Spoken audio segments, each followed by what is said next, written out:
सास का घूंघट पार्ट 3। अब तक हमने देखा कि देविका की हालत बहुत नाजुक है, लेकिन घर के आदमी उसे डॉक्टर के पास नहीं जाने दे रहे और जोगिंदर ने घर के मेन गेट पर बहुत बड़ा ताला लगा दिया है। लेकिन देविका की सास विमला पहली बार घूंघट उठाकर समाज के बनाए नियम का उल्लंघन करती है और देविका की जान बचाने की कोशिश में जुट जाती है। मैं भी देखती हूँ मेरी बहू को डॉक्टर के पास जाने से कौन रोकता है। देखो सचिन के बापू, दरवाजे की चाबी दे दो मुझे। तुम्हारा दिमाग ठिकाने पर है, पहले सर पर पल्लू रखो और अंदर जाओ।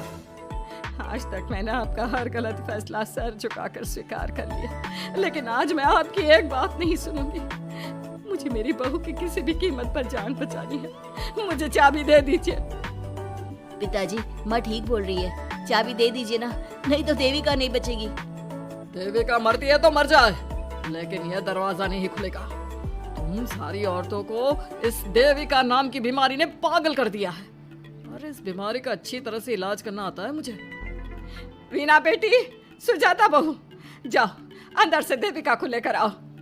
विमला ये बोलकर अपने पति के हाथ से चाबी छीन लेती है। तभी महेंद्र विमला का हाथ पकड़कर चाबी विमला से छीन लेता है। भाभी, घर के मर्दों से टक्कर लेकर आप अच्छा नहीं कर रही हो। ये इस घर के संस्कार नहीं है। महेंद्र की बात सुनकर कम्मू अपने पति के हाथ से चाबी छीनकर कहती है, इस घर के संस्कार क्या है हम अच्छी तरह से जान गए हैं। आज इस घर का दरवाजा खुलकर रहेगा और देविका डॉक्टर के पास जाकर रहेगी। भाभी, ये लो दरवाजा खोलो। विमला ताला खोल देती है। तभी वीना और सुजाता देविका को लेकर आ जाती हैं। घर की सारी औरतें देविका को लेकर घर से जा रही होती है कि तभी सुजाता का पति मोहन उससे कहता है, सुजाता, तुम देविका को लेकर इस घर से निकल तो रही हो, लेकिन याद रखना, अगर तुमने एक कदम भी बाहर निकाला तो वापस इस घर में मत आना। मैं देविका के साथ अस्पताल भी जाऊंगी और वापस इस घर में भी आऊंगी। देखती हूँ कौन रोकता है मुझे। देखता हूँ कैसे इस घर के अंदर कदम रखती हो और कौन तुम्हारी मदद करता है। कानून मेरी मदद करेगा और कारट के दरवाजे हर नागरिक के लिए खुले हैं। मोहन को अपनी पत्नी से इस तरह बात करता देख कल्याण वीना से कहता है, वीना, तुमने देविका का साथ देकर अच्छा नहीं किया। अगर तुम अभी भी इसके साथ गई तो अपना और मेरा रिश्ता खत्म समझना। मुझे कोई फर्क नहीं पड़ता। तुमने आज तक किया ही क्या है मेरे लिए। तुम खुद घर जमाई बनकर मेरे घर में रह रहे हो। कभी 100 रुपए की साड़ी दिलाई है मुझे। मेरे आने से पहले मेरा घर छोड़कर निकल जाना, समझे। ये बोलकर वीना और घर की सभी औरतें देविका को अपने साथ अस्पताल ले जाती है। वहां जाने के बाद डॉक्टर जल्दी से देविका का चेकअप करता है। चेकअप करने के बाद वो गुस्से से कहता है, ये क्या किया है तुमने? क्या हुआ डॉक्टर साहब?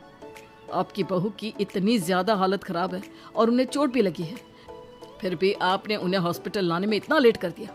आपको 3 दिन पहले ही इन्हें हॉस्पिटल में एडमिट करवाना चाहिए था।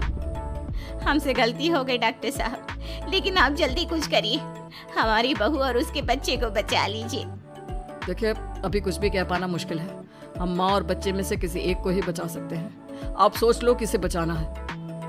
डॉक्टर साहब, आप देविका को बचाइए, उससे कुछ नहीं होना चाहिए। देखिए, हमें देविका का ऑपरेशन करना पड़ेगा। आप इनके पति को बुलाइए, हमें कुछ पेपर पर साइन करवाने हैं। डॉक्टर की बात सुनकर सभी औरतें सोच में पड़ जाती हैं। तभी वीना कहती है, डॉक्टर साहब, इनके पति नहीं आ सकते। ये इनकी सास है विमला देवी, आप इनसे साइन करवा लीजिए। लेकिन पेशेंट की हालत इतनी नाजुक है, इनके पति है कहाँ? वो अपने आदमी होने का धर्म निभा रहा है। पति धर्म के बारे में उसे कुछ नहीं पता। डॉक्टर साहब, वो नहीं आएगा। क्या क्या करना है आप मुझे बताइए। थोड़ी देर बाद डॉक्टर देविका का ऑपरेशन शुरू कर देते हैं। जब वो ऑपरेशन थिएटर से बाहर आते हैं तो कहते हैं, आप लोगों की किस्मत अच्छी है, देविका भी सुरक्षित है और उसका बच्चा भी। डॉक्टर, बेटा हुआ है या बेटी? बेटा हुआ है। सब लोग बहुत खुश होते हैं। कुछ दिन तक देविका उसी हॉस्पिटल में रहती है और उसके ससुराल की औरतों ने उसका बहुत ध्यान भी रखा। अब देविका कुछ हद तक ठीक हो गई। डॉक्टर ने देविका को घर जाने की इजाजत दे दी, लेकिन सभी सोच में पड़ गए। हम भाभी को घर ले तो जाएं, लेकिन माँ, आपको घर का माहौल पता है ना। देविका भाभी अभी पूरी तरह से ठीक नहीं हुई। भाभी वहाँ आराम नहीं कर पाएंगी और पता नहीं घर के सारे आदमी हमारे साथ क्या करेंगे। माँ, क्या हम डॉक्टर से बात करके देविका को थोड़े दिन और यहाँ नहीं रख सकते? जब वो पूरी तरह से ठीक हो जाएगी तो उसे यहाँ से ले जाएंगे। ये बात सुनकर विमला सोच में पड़ जाती है। तभी कम्मो कहती है, तुम दोनों ठीक कह रही हो, मैं अभी डॉक्टर से बात कर लेती हूँ। कम्मो डॉक्टर से बात कर लेती है और देविका कुछ दिन में बिल्कुल ठीक हो जाती है।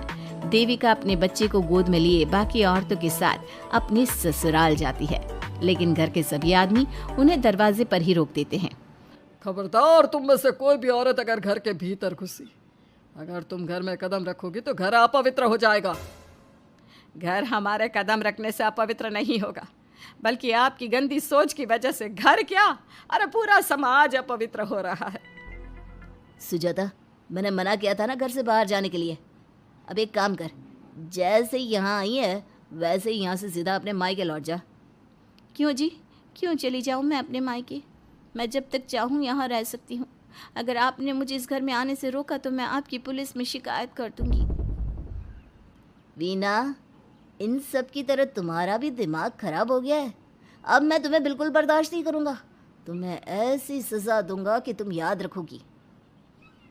सजा बाद में देना, पहले मेरे घर से बाहर निकलो।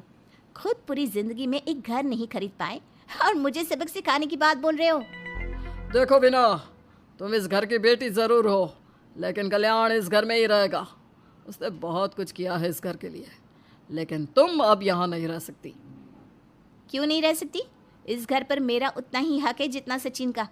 देश के कानून ने मुझे ये हक दिया है। अगर मैं चाहूँ तो कोर्ट का सहारा लेकर इस जायदाद का आधा हिस्सा ले सकती हूँ। और हाँ कल्याण, तुमसे तलाक भी ले सकती हूँ। वीना, देविका के साथ रह रहकर तुम्हारा दिमाग भी खराब हो गया है। और कम्मो, मैंने तुमसे कितना मना किया, घर से बाहर मत जाओ, देविका की मदद मत करो, लेकिन तुमने मेरी एक नहीं सुनी। अब तुम इस घर से और मेरी ज़िंदगी से चली जाओ। ये कदम उठाकर तुमने बिल्कुल अच्छा नहीं किया। ये कदम तो मुझे उस समय उठाना चाहिए था जब मैं माँ बनने वाली थी। आपके झूठे अहंकार और गलत नियमों की वजह से मैंने अपने 2 बच्चे खो दिए। अगर उस समय मैं दाई अम्मा से इलाज ना कराती और हॉस्पिटल चली जाती तो सचिन के बराबर मेरे भी 2 बेटे होते। सभी पति इस बात पर अड़े हुए थे कि वो अपनी अपनी पत्नियों को घर के अंदर नहीं आने देंगे। देविका बहुत देर तक सबकी बातें सुनती रही। फिर उसने अपने पति से कहा, सचिन, तुम्हारे घर के आदमियों की बात तो मैंने सुन ली, अब तुम बताओ तुम्हारा क्या फैसला है? देविका, मुझे माफ़ कर दो, मैं तुम्हारे लिए कुछ नहीं कर सकता, मैं मजबूर हूँ। मुझे पता था सचिन, तुम्हारा यही जवाब होगा। मुझे अपने आप पर हैरानी है कि मैंने बिना रीढ़ की हड्डी वाले आदमी से प्यार ही क्यों किया, शादी क्यों की। अब मैं आप सबसे बस आखिरी बार पूछ रही हूँ, तुम हमें अंदर आने दे रहे हो या नहीं, या मैं पुलिस को फ़ोन करूँ? देविका, आज तक हमारे गांव में पुलिस ने कभी कदम नहीं रखा और तू हमारे घर के दरवाजे पर पुलिस को लेकर आएगी? तेरी हिम्मत कैसे हुई ये बात करने की? आज तक इन औरतों ने घर से बाहर कदम नहीं निकाला था और 2-4 दिन में तूने इन सबको इनके अधिकार भी याद करा दिए। अब तो तुम बिल्कुल इस घर में नहीं आ सकते। घर की औरतें घर के बाहर खड़ी थी और घर के आदमी घर के दरवाजे पर। उनकी लड़ाई देखकर पूरा गांव इकट्ठा हो गया। देविका को अस्पताल पहुंचाकर घर की औरतों ने काम तो अच्छा किया। इस काम से देविका और उसके बच्चे की जान भी बच गई, लेकिन इनकी जान बचाने की कीमत घर की औरतों को कैसे चुकानी होगी, इसके लिए आपको आने वाला एपिसोड देखना होगा। और हमारे प्यारे दर्शकों, हमें कमेंट करके ज़रूर बताइए कि देविका के साथ बाकी औरतों को क्या करना चाहिए। क्या उन्हें घर के अंदर जाने के लिए संघर्ष करना चाहिए, या फिर वो